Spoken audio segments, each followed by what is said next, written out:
요즘 친구들 사이에서 이런 대화를 하곤 하죠. 너 MBTI 뭐야? 소영이는 난 ENFP야. 하면서 신나게 말하고 연태기는 난 INTJ라 그런 거 못해. 하며 고개를 저어요. 이젠 소개팅에서도 MBTI부터 물어보는 시대가 됐어요. 근데 가끔 이런 생각 들지 않나요? 이게 진짜 믿을 만한 걸까? 사람을 단 4글자로 나눈다는 게 말이 되나? 너무 단순하지 않나? 하는 의문이요. 오늘은 그 질문에 대한 답을 심리학의 거장이자 MBTI의 뿌리가 된 인물 칼 융의 이야기로 풀어보려 합니다. 칼 융은 인간의 마음속에는 서로 다른 인식 방식이 있다고 봤어요. 어떤 사람은 현실적인 사실을 중시하고 또 어떤 사람은 가능성과 상상을 더 좋아하죠. 어떤 사람은 논리로 판단하고 또 어떤 사람은 감정과 관계를 중심으로 결정을 내려요. 그래서 융은 인간의 인식 방식을 감각형, 직관형, 사고형, 감정형 이렇게 4가지로 구분했습니다. 여기에 또 하나 중요한 구분이 있었죠. 바로 내향형과 외향형. 에너지를 자신의 내면에서 얻는가 아니면 외부에서 얻는가의 차이예요. 이 개념들이 나중에 우리가 알고 있는 MBTI의 기본이 됩니다. 하지만 융은 사람을 단순히 유형으로 나누려던 게 아니었어요. 그는 오히려 이렇게 말했죠. 성격 유형은 복잡한 인간을 이해하기 위한 지도일 뿐이다. MBTI는 정답이 아니라 길을 안내해주는 지도라는 거예요. 우리가 길을 찾을 때 지도를 보긴 하지만 그 지도에는 땅의 냄새나 온기, 사람의 표정 같은 건 담기지 않잖아요. MBTI도 마찬가지예요. 인간의 전체를 다 설명하지 못하지만 방향을 보여주는 데는 꽤 유용하죠. 그럼에도 사람들은 MBTI를 유난히 좋아해요. 이유는 단순합니다. 우리 안에는 나는 어떤 사람일까? 하는 궁금증이 늘 있거든요.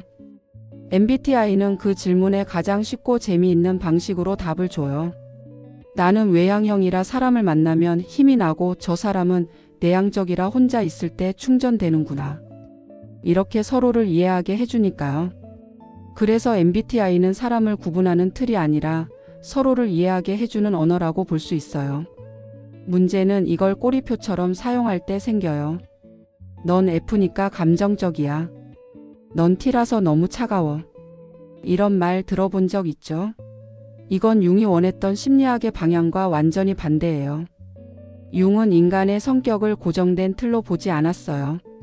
그는 인간의 정신을 역동적인 전체성, 즉 살아 움직이는 하나의 세계로 봤죠. 우리의 성격은 상황과 경험에 따라 계속 변화하고 확장된다는 거예요. 그래서 MBTI를 올바르게 사용하려면 나는 이런 사람이다가 아니라 나는 이런 경향이 있구나로 이해하는 게 훨씬 건강해요. 그렇다면 MBTI는 심리학적으로 믿을 만한 걸까요?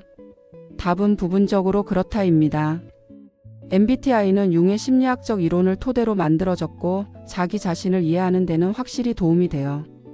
특히 자신이 어떤 식으로 세상을 보고 어떤 기준으로 판단하는지를 알게 되죠. 이건 자기 인식을 높이는 데 굉장히 유용해요. 다만 심리학계에서는 MBTI의 과학적 타당성에 대해 비판도 있어요. 같은 사람이 며칠 뒤 다시 검사하면 결과가 달라질 때도 있고 유형 간의 경계가 명확하지 않다는 지적도 있죠. 그래서 학문적으로는 완벽한 진단 도구라기보다 자기 이해를 돕는 심리적 언어에 가까워요. 그럼에도 MBTI가 여전히 전 세계적으로 사랑받는 이유는 분명해요. 그건 정확성 때문이 아니라 유용성 때문이에요. 복잡한 인간관계를 단순한 언어로 풀어주고 나와 타인을 이해하게 만들어주니까요. 나는 이렇게 생각하는 사람이고 너는 그렇게 느끼는 사람이구나. 이 간단한 문장이 사람 사이의 벽을 낮추고 대화의 문을 열어줘요. 칼 융은 이런 말을 남겼어요. 인생의 특권은 진정한 자기 자신이 되는 것이다. MBTI의 진짜 가치는 바로 여기에 있어요. 그건 우리를 규정하기 위한 도구가 아니라 우리가 어떤 사람인지 발견하게 해주는 거울이에요. 결국 MBTI를 올바르게 쓰려면 3가지를 기억하면 돼요. 첫째, 라벨이 아니라 거울로 볼 것. 나는 이런 사람이다가 아니라 이런 성향이 있구나라고 받아들이기. 둘째, 평가의 도구가 아니라 이해의 언어로 쓸 것. 누군가를 판단하는 기준이 아니라 서로의 차이를 존중하는 대화의 언어로 사용하기. 셋째, 성격은 변할 수 있다는 걸 인정할 것. 인간은 고정된 존재가 아니라 경험과 관계를 통해 계속 진화하니까요. MBTI는 절대적인 진리가 아니에요. 하지만 자기 자신을 탐색하기에 꽤 괜찮은 출발점이 될 수 있어요. 그 지도를 따라가다 보면 어느 순간 나는 누구인가라는 질문의 실마리를 조금은 잡게 되죠. 칼 융이 말했듯 인간의 성격은 단순히 외향적이거나 내향적인 게 아니라 의식과 무의식, 생각과 감정이 끊임없이 춤추는 복합적인 리듬이에요.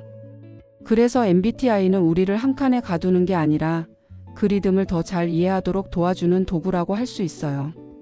MBTI를 맹신할 필요는 없지만 완전히 무시할 이유도 없어요. 그건 과학이라기보다 자기 이해의 언어니까요. 결국 중요한 건 내 글자가 아니라 그 글자를 통해 내가 어떤 사람인지 그리고 어떻게 더 성장할 수 있는지를 알아가는 과정이에요.